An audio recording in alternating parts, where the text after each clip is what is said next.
everybody and welcome to my art channel. Today I am doing the first video of my Drawing My Favorite YouTubers series. This series has been on my mind for a while now. I've wanted to do a drawing of every single YouTuber that I watch and love. And yeah, today is the first one and I am happily drawing Baylee Jae. Now, Baylee Jae is a fantastic artist and YouTuber. She has a art channel, she has a vlog channel, and she also has a kids art channel too, which is amazing, by the way. She also has a book that came out recently, which I purchased as well.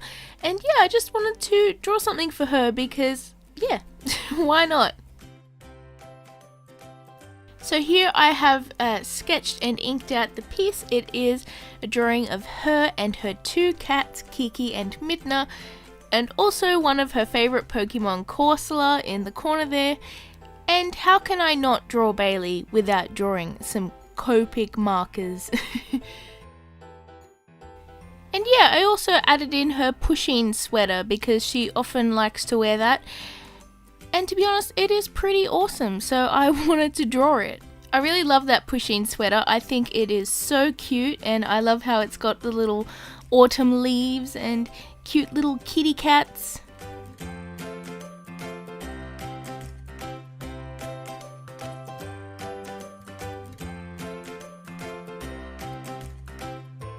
So yeah, now we are on to the colouring, and I am using my markers in this because, to be honest, when do I not use my markers? Now, the colour for her hair, I'm actually using pale pink. And to be honest, when I started colouring in her skin, I made a little bit of a mistake here. Typical for me, I usually mess things up, but then I end up fixing it later on in the artwork, and this is what happened today. So yeah, I used my soft sun coloured marker, and I didn't realise that it was a little bit too dark. Now, Baylee is, I don't know, her skin's actually pretty pale, so having really tan skin in the drawing for her, probably not a good idea because I want this to actually look like her.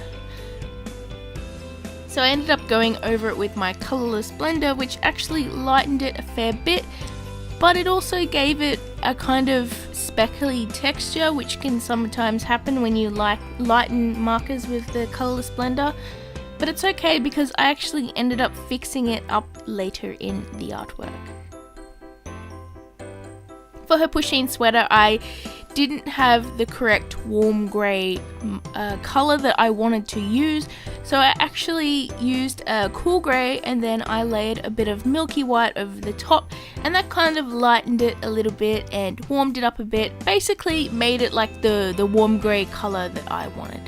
Although it didn't make it perfectly even, you can tell that some parts of the sweater have a sort of cooler grey to it and some are kind of more peachy, I guess, but to be honest, I don't mind that because it kind of adds a little bit of texture. And now on to colouring in all the little designs on her sweater. I actually used the colour apricot and also buttercup yellow for the leaves, and then I used one of my warm greys, which isn't dead yet because I mainly added a little bit of colour splendor to that.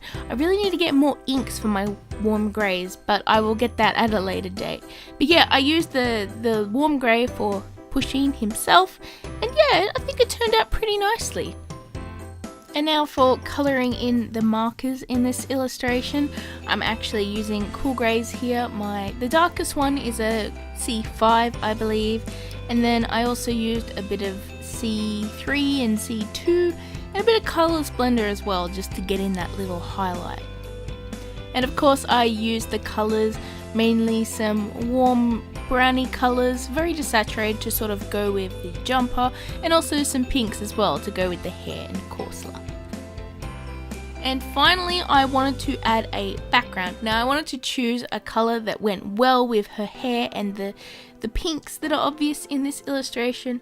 So obviously I decided to use Coral Sea, which is a light sort of tealish sort of a blue-green color, and I think that looks really nice with the hair and the corselet. I think that those colors look pretty nice together, and I'm pretty sure I've heard Baylee mention that those colors go nice together.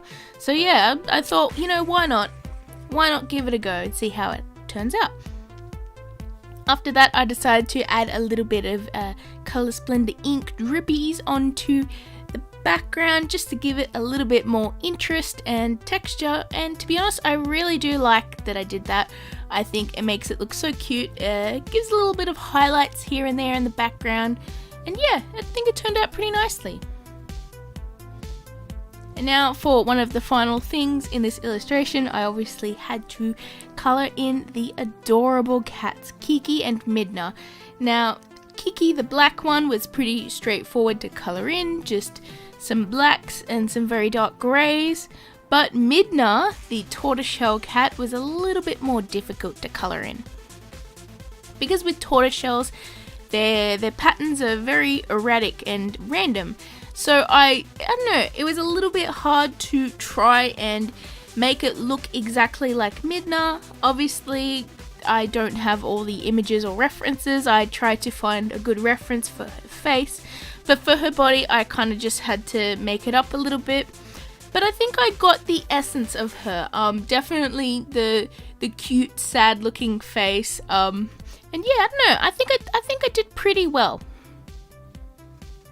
Finally, I just wanted to add a little bit more texture here and there, mainly in the hair, so I used some of my pencils to do that, and I also decided to fix up the skin. Now what I actually did was I went over the skin with a white coloured pencil and also some really light pinks and peach colours, and that's basically because the skin tone was a little bit too dark and I wasn't able to lighten it properly with the Color Splendor, so I just went over it with my pencils and it ended up working out pretty nicely. I got her skin to a proper shade that is, I hope, accurate. And yeah, it turned out pretty nicely. The footage didn't turn out the best because the color pencils are kind of reflective, I guess, but I will show it off properly in the final show off of the artwork. Now finally, I felt that I wanted something up the top of the artwork, so I decided to paint her name, because if it wasn't obvious that this is a Baylee Jae artwork, I wanted to make it super obvious and write Baylee. Of course, I had to use pink for this because, well, come on, there's so much pink in the artwork and I gotta keep to the color palette. So yeah, here is the final artwork and I am so happy with this. I am actually pretty nervous about this. I hope Baylee likes it and I'll definitely tweet it to her. So yeah, thank you all so much for watching. I hope you enjoyed this video. Make sure you hit like and subscribe if you haven't already, if you want to. And I will see you in my next video. Bye everyone!